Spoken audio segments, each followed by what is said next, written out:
मुल्क भर में मोटरवेज और हाईवेज के टोल टैक्स में इजाफा कर दिया गया। नोटिफिकेशन के मुताबिक कार का टोल टैक्स 100 रुपए, वैगन का 200 रुपए और बस का 300 रुपए मुकर्रर किया गया है। नेशनल हाईवे अथॉरिटी की जानिब से जारी नोटिफिकेशन के मुताबिक M1, M3, M4, M5, M14, E35, expressway, Kohat tunnel यानी N55 और इस्लामाबाद मरी डुअल कैरिज वे E75 समेत अहम शाहराहों पर सफर करने वाले मुसाफिरों को अब पहले के मुकाबले में ज्यादा टोल टैक्स अदा करना होगा। नजरसानी शुदा टोल टैक्स का इत्तलाक तमाम इकसाम की गाड़ियों बशमूल कारें, वैगनें, बसें, 2 और 3 एक्सल ट्रक पर होगा। M3 मोटरवे लाहौर ता अब्दुल हकीम पर कार का टोल टैक्स 1000 रुपए होगा, जबकि वैगन के लिए 1500 रुपए, मिनी बस के लिए 2200 रुपए और बस के लिए 3150 रुपए मुकर्रर किए गए हैं।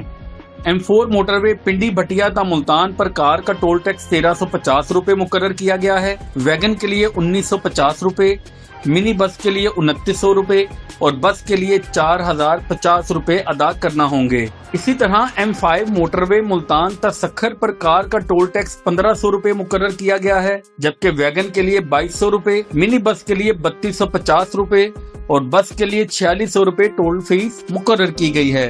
NHA ने वाज़ेह किया है कि नए नर्ख तमाम मुतल्लिका टोल प्लाजा पर फौरी तौर पर नाफिज कर दिए गए हैं और मुसाफिरों से नजरसानी शुदा फीस वसूल की जा रही है। मुल्क भर में लाखों शहरी रोजाना मोटरवेज और कौमी शाहराहों का इस्तेमाल करते हैं, इसलिए नए नर्खों का असर निजी गाड़ियों के मालिकान के साथ साथ ट्रांसपोर्ट कंपनियों और माल बर्दार शोबे पर भी पड़ने का इम्कान है। नए इजाफे के बाद मोटरवेज और कौमी शाहराहों पर सफर करने वाले शहरियों, ट्रांसपोर्टर्स और माल बर्दार गाड़ियों के अखराजात में मजीद इजाफा हो सकता है।